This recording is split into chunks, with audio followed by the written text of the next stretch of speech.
Daikane toraha, daikane toraha, daikane toraha, mashikonara. Daikane toraha, daikane toraha, daikane toraha, mashikonara. The first Europeans to come to the territories known today as Guyana encountered many indigenous Indian groups. Some of these have disappeared. Even in relatively recent times, groups have been known to disappear. There was a tribe by the name of the Mayangong Indians. People don't know that, you know. They used to hang with a doll over by Macau there. And my mother told me as a child, they used to go over there when they have their, what you call their matrimony. And they used to have good times over there, fun times and so. Today, according to Reverend Canon John Bennett of the Anglican Church, there are 9 languages still in existence. I got count nine people. You got the Wai, Wafishana, Makushi, Akawayo, Fatamona, Arikuna, Carib, Warao, Arawak. 9. On the coast, the Arawaks, the Caribs, and the Waraos, they're the ones who are losing their language. Some of these languages enjoy a rather tenuous existence. Lokono is perhaps the most endangered of the Arawak languages. So if you go in the Rupanoni, you go to Makushi school, you'll hear them talking in Makushi, the teachers talking in Makushi.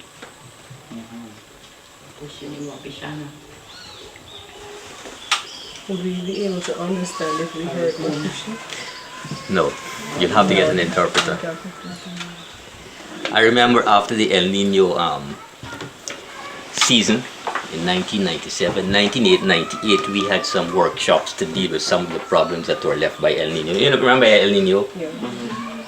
And we had a workshop in the Pacaraimas where the Patamonas are. And after discussing how we are going to proceed with this workshop, they said that they would feel more at home talking in their language. So they were able to do all their discussions in groups in their language, and they even wrote it down. And when the time came to present their reports, they got an interpreter, right, to talk for the officials.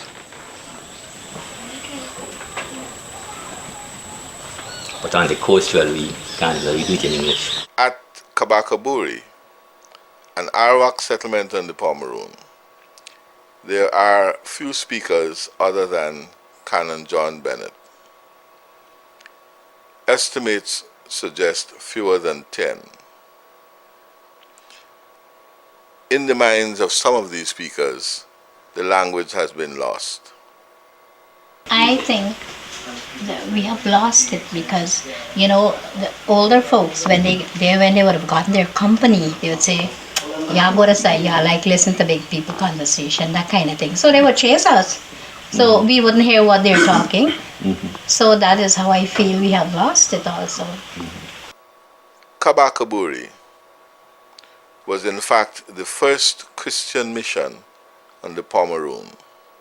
The founder of the mission, the Reverend William Brett, found it necessary to translate the Bible into Arawak because that was the dominant language at Kabakaburi when he founded the mission. Ayamang kong jibi, sarang bang bikitwang bia. Basay ka ando ate, banshisha anabo horo jaku wanifa ayamang jing. Bishka milia wamong tu kasakabahu. Basay ka ando ate. Basay ka ando ate. Mashiking ba wakayato walakong Duramang babarta wakayachino uya. Basay ka ando ate, banshisha unabahoro jaku. Tatatko na kalamahiba mo ng dama. Mabanato ba? Kidohang. Amen. I grew up with a grandmother who spoke only Arawak, but she understood English. So like how you are here, she will talk to you in Arawak, but you would not understand. But she will understand what you are saying to her. Okay. And that is how I learned to speak Arawak, because she used to speak to us only in Arawak. And when I went to school, my other classmates, our teachers, they never stopped us from communicating with each other in our language, in Arawak. But they never used to speak to you, innit? The teachers? Yes, some of them learned the language, or like Mr. De Vera now, he was once my teacher. Jordan, they're old teachers, so when they went there, they learned the language. So they knew some of the language, not all, but they knew, so they understood some of the words and so that. And the dialect here, people going out on the coastline, and when they go there, they have to speak the English language, and the teachers too, from the coastline coming into these areas, so they wouldn't know to speak the Arawak, so we will have to learn the English instead at school. Yeah. But if you learn a language, you don't have to lose the other one. That is why I'm asking. I mean, if you learn English, you should also remember the Arawak. True. But to be honest with you, if you don't have anybody to speak with, constantly, you tend to lose the. Ironically, today, Canon John Bennett, who still lives at Kabakaburi, published to facilitate the learning of Lokono Arawak by the young persons who still live in that location.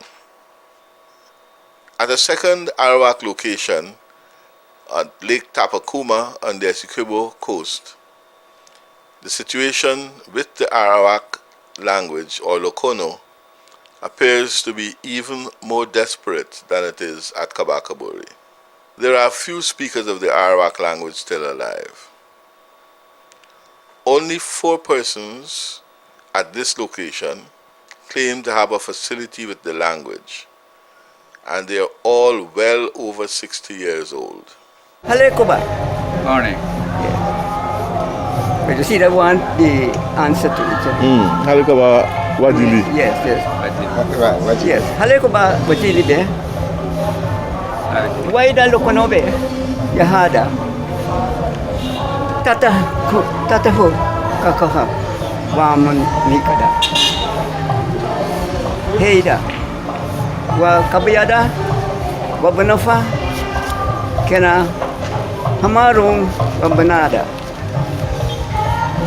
Wa Iranabe, Osada, School Moro.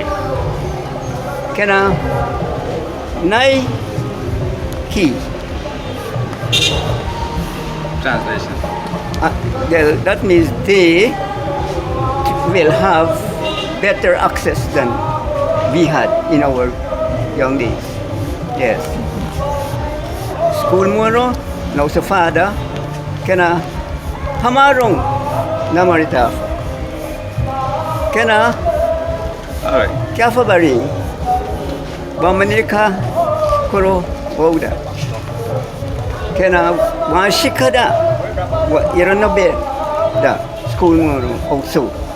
At this location, many persons 70 years old and over do not speak the Lokono language, although in many instances they report that their parents did. My name is Sidney James. Sydney James? Sidney James. How old are you, Mr. James? I'm 73 years. Yes, that's good. 73 years young. And So can you speak the Arawak language? Well, no. Not at all. There are few opportunities for these old speakers of Arawak to meet and interact in the language. Do you get to talk to other people in Arawak? Anybody else that you talk to now and again in Arawak? Here, right now? Well, he got everybody show like Amerindians, but they're not talking the Arawak language. Okay. All of them, they don't want to stand up there. Tell me again what your grandmother? So my grandmother, right? She was an Arab, like, but then she never really teach me the Arawak language because we were not interested in learning the language at the time because like we never see the important for to learn the language. Just so that's that one of my small sisters. She's the only one used to like recite it after me. Young children do not speak the language. Young persons show no desire to speak the language. What makes them not talk Arawak? Well, me no know. Me got some here, me there with some of them. When we talk, then just laugh. And they don't understand what you say? No. They don't want to learn it. No, they don't want to learn it. Young people about here, what do you think about the language? They use it at all? We really don't hear none young people really take up this thing. We can't write about now, they don't really teach them neither like about it in school. They just teach them now, they're teaching them Spanish. How you say 4 ladies in Arawak? I really can't say. I don't know. 4 in Arawak. What is the ladies? Neither that, I don't know. By contrast with Kabakaburi and Tafakuma, Wakapau seems to present a less frightening prospect for the maintenance and survival of the Arawak language. Wakapau is a large settlement spread across several square miles of wet savannas. Okay, well, let me just first of all just say good afternoon to you folks, and just to say that I'm the chief of Wakapau, an Amerindian village found in Region 2. Actually, we have 9 Amerindian communities in this region, and Wakapau is one of those communities where we do have a population. Actually, this village of Wakapau, it's one of the largest in this region too. So we have a population like about 2,000 people. Here, there are many more speakers, though all of them are above the age of 50. This is a Arawak community, and almost all the senior people can speak their language. Malikoto achikodai to daja dai chembia. I never learned this language to know. Dandu benato hororo jako dai chisha tra. Dayo umaken dachi. Aitana. When I was born in this world, I reached the language. My father and my mother speak the language. That is the reason why I know my language. It would be very interesting for you to be here, like on a day usually when they have like we would call it like a pension day, when they would receive their monthly pension. All of them speak their language on that day, and so they would gather at the mission there because the paymasters come in and they would stay at the mission. So all of them would speak Arawak. The age range of speakers at Wakapau is much wider than it is in any of the other locations. There are also many semi-speakers of this language at Wakapau than there are at other locations. And among these semi-speakers are persons of significant social standing who themselves possess very positive attitudes towards the maintenance of their language. Well, I feel that they should know both the language. The Lokono is important, even just as the English. I feel that I feel towards my children that they should be able to know the language even without learning. Because if you are a Lokono, I'm an Arawak. Now you wouldn't take somebody else to come and teach you Arawak. You're supposed to teach someone. Because I am the Arawak already. It was born in me. It was created in me.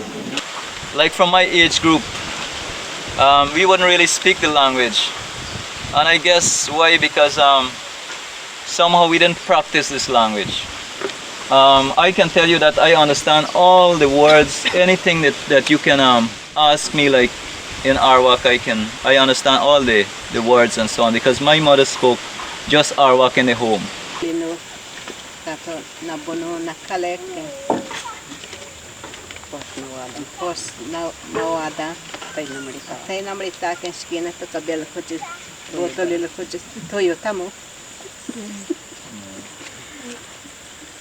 She said she remember when they would farm years ago, her grandparents, they would actually take like a present and put that in the farm because they believe that like the mother for that, whether it's cassava, the mother would visit that farm. And so that was a token of appreciation, right? And one of the main reasons this generation then, like my age group, couldn't speak this language is because we weren't somehow we are not interested in the language. We do not see it as very important. Why, may I ask? And I think it's because we are more, we're kind of looking at English language and trying to do away with the Arawak, which is important. There are regular opportunities for those speakers who reside in the area to use the language.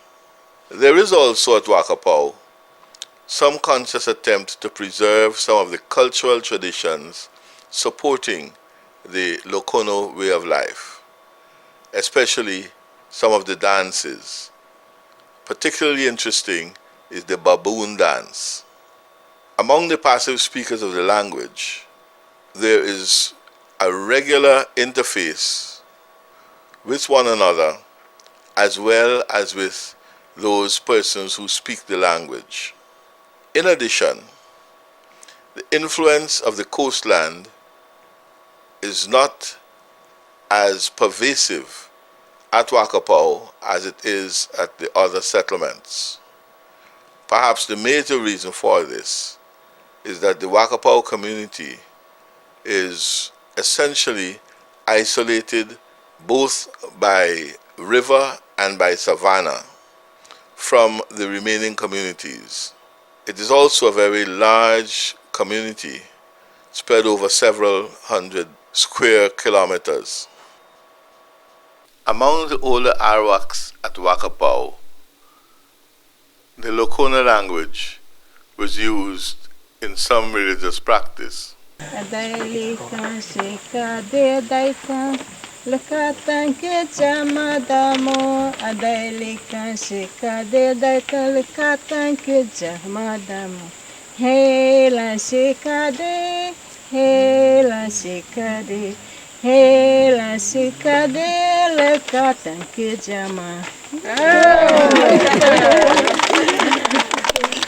Among the younger people at Wakapau, the Arawak Lokono language is no longer used for similar religious purposes. These are now conducted in English. In addition, naming and other similar practices are now carried out entirely in English. Our language, I would safely say that those are no way recorded, so we could try to, get it going on. They haven't been recorded? When I say recorded, I don't know much about the Carib. But like I said, Father Bennett has produced his dictionary, so we have that around. And that 29 lessons in local, I think we have that too. But that would be scarce because we don't have copies of those books. Yeah. Is the Arawak language used in any official functions in Guyana? Like anything from the government when it's independence? Or Amanian month in September? I think only by ourselves when we have like regional activities. What they ask us to do is to say like either we say something in prayer or so. That's how we. Regional activities like what? Yeah. What you call We it? have like the Amerindian celebrations that would be held in regions. They all use Arawak name as well, or English name? We don't have. I can't see a single Arawak name in Wakapo so far. So I don't know why that's something we've been looking at too. We've been trying to say, why not name your kids with Arawak names? When they go to school and they say the prayers, they don't say it in Arawak? No, they don't. In this environment, the language stands a better chance of survival, though it is still likely to die if rigorous attention is not paid to it now. The Arawak language in the Essequibo colony, therefore, is under serious threat, and failing immediate intervention, it is very likely to disappear. Daikane toraha, daikane toraha, daikane toraha, mashikonare. Daikane toraha, daikane toraha, daikane toraha, mashikonare. Sorry.